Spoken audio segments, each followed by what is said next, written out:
umaga o magandang gabi sa inyo lahat. Isa lang din ako sa mga pangkaraniwang mamamayan dito sa ating bansa.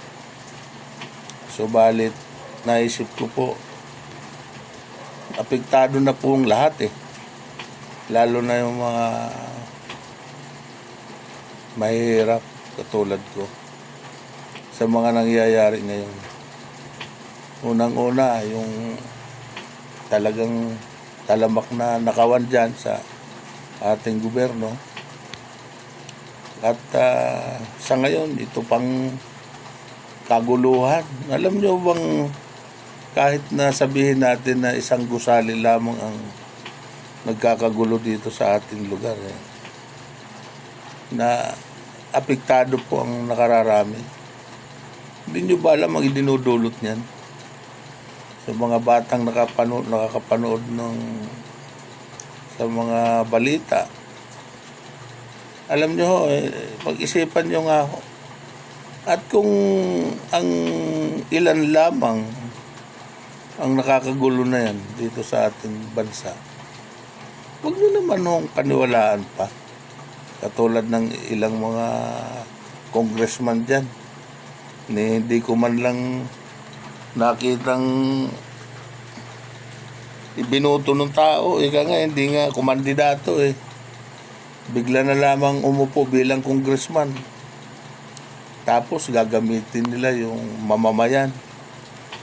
Mga mamamayan, wala naman bumuto sa inyo, ba't nandiyan kayo sa posisyon na yan? Di ba? Yung mga congressman na yan, hindi naman binuto ng tao.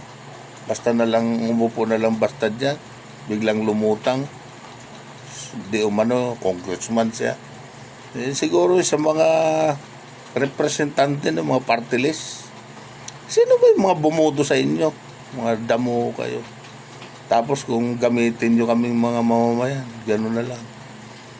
Wala, hindi kami sangayon sa inyo Sa totoo lang kasi sa inyo, pawang mga pangsarili lamang yan ninyo. Katulad ni yung dating senador De Lima ba yan? Isipin mo, batid naman naming lahat na ang kalaban mo mga Duterte. Kaya ka ba umupo dyan bilang kongresista dahil lamang sa alitan yun ng mga Duterte?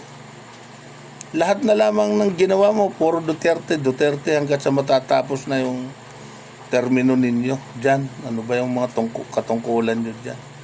Di ba? May ngiwi pa, yung isang ngiwi pa. Hindi naman kami bumuto sa inyo, ba't lagi yung binabanggit yung mamamayan? Basta na nga lang kayong nagsilutang dyan Huwag nyo na kaming gamitin dahil hindi kami sangayon sa mga ninyo, pang sarili ninyong diskarte.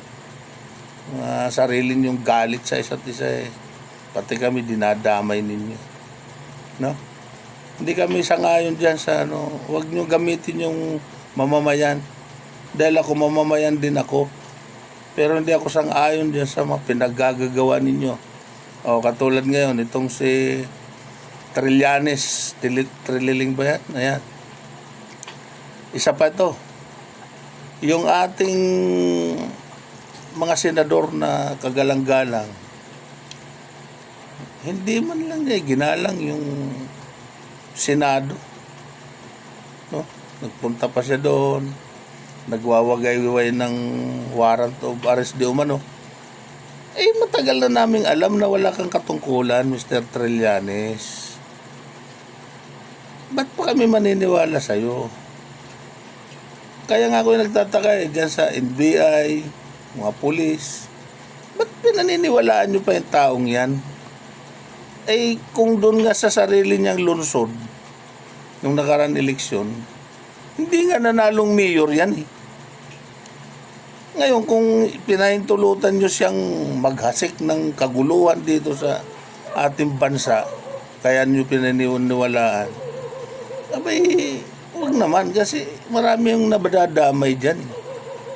No? Tulad nung kamakailan, Senado.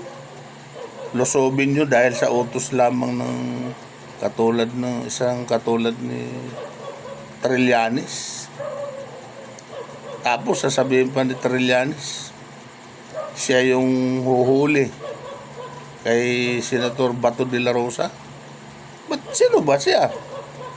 Ano ba siya? Sundalo pa ba hanggang ngayon?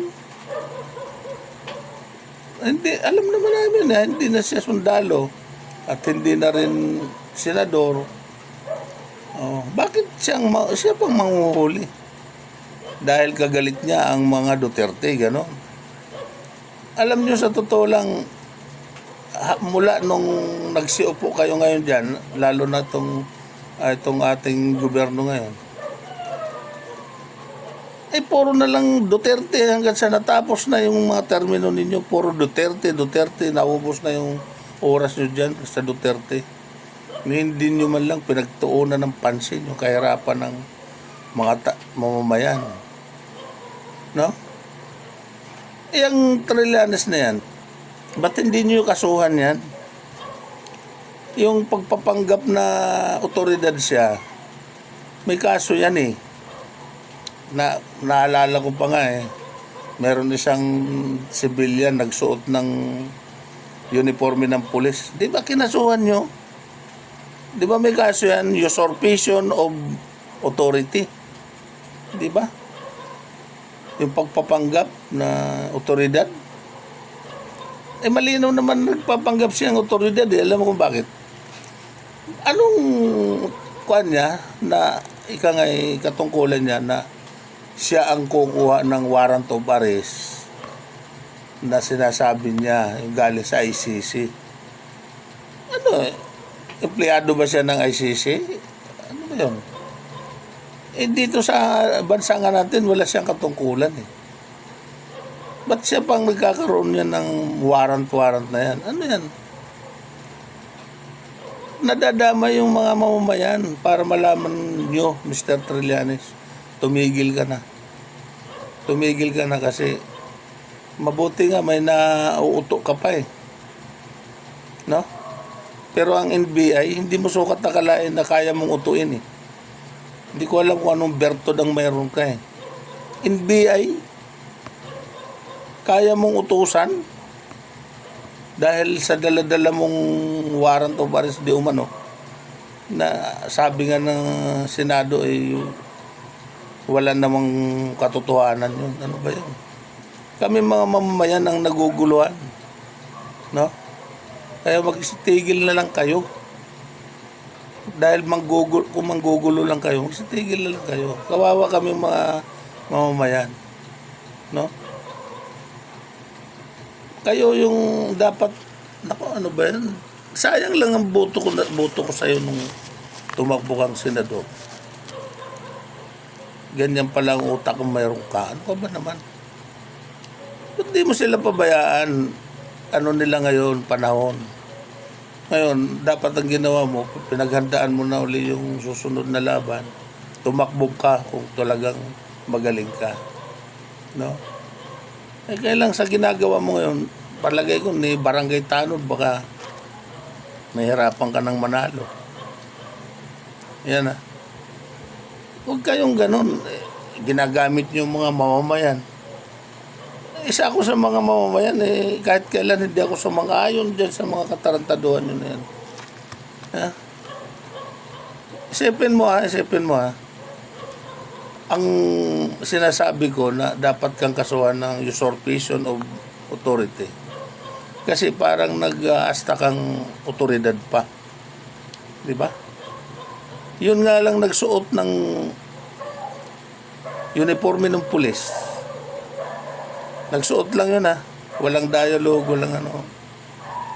Kakasuhan, parang kinasuhan pa nga na usurpation of authority.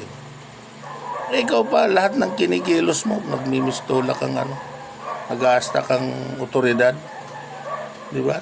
Sabi mo pa nga, ikaw ang dadapurak kay Senator Bato.